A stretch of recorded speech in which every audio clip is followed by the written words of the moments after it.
Salut à toi, bienvenue sur Malouette Finance. Aujourd'hui, une vidéo d'analyse sur le XRP. Comme tu le sais, j'ai déjà fait une vidéo sur le XRP le 17 ou le 18 juillet où je te disais que XRP accélérait plus vite que le Bitcoin, que sa courbe l'avait dépassé. Dans cette vidéo, je vais te donner mon analyse et te montrer pourquoi j'ai pris cette position sur XRP. Allez, c'est parti. Allez, comme tu peux le voir à l'écran, je t'ai mis un graphique en bougie égale une journée. Je t'ai déjà tracé les trendlines et je vais t'expliquer quel est mon raisonnement vis-à-vis de mon objectif avec le jeton XRP. Alors, ma dernière vidéo, tu vois le trait jaune ici, c'est la vidéo dans laquelle je t'ai dit, ça y est, c'est le moment, il va y avoir une cassure. Il y a donc eu une cassure, puis un retour ici sur le support que tu peux voir ici, signifié par la ligne noire que j'ai indiquée ici. Ça a été support, tu vois, là ça a été résistance, support, support, support, support, support, support.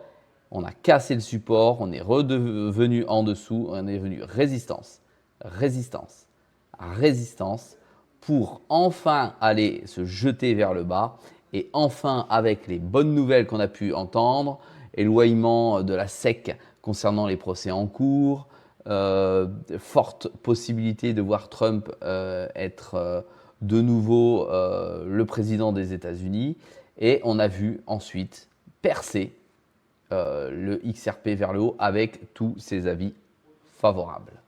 Retour, donc pullback, retour sur le support et ensuite ça a repris son petit bonhomme de chemin avec, il est vrai, quand on regarde ici, tout de même un volume assez intéressant.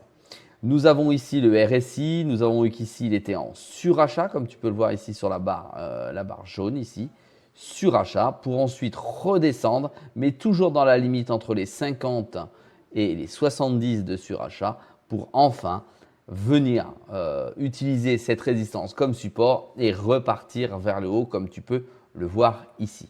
On peut constater que la ligne ici a cassé ici directement ce que l'on pouvait appeler ici une petite résistance pour ensuite s'envoler, me semble-t-il, vers beaucoup plus haut, vers les 0,73. Pardon.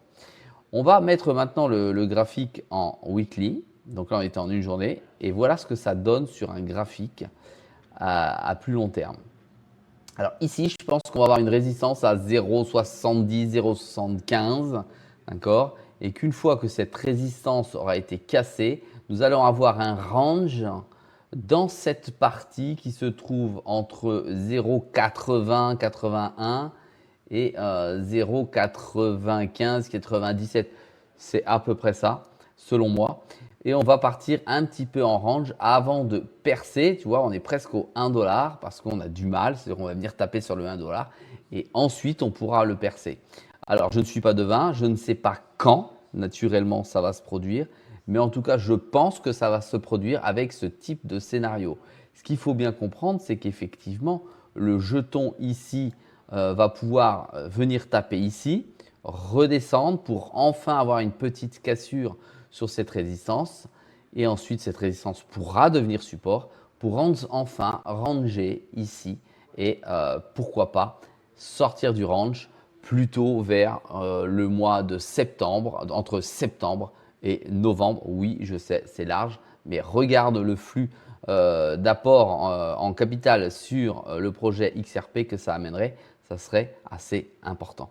Voilà, si cette petite vidéo t'a plu, eh bien un petit pouce bleu, un petit commentaire qui ne parle exclusivement que de cette vidéo sur XRP. Je te dis à très vite dans une prochaine vidéo.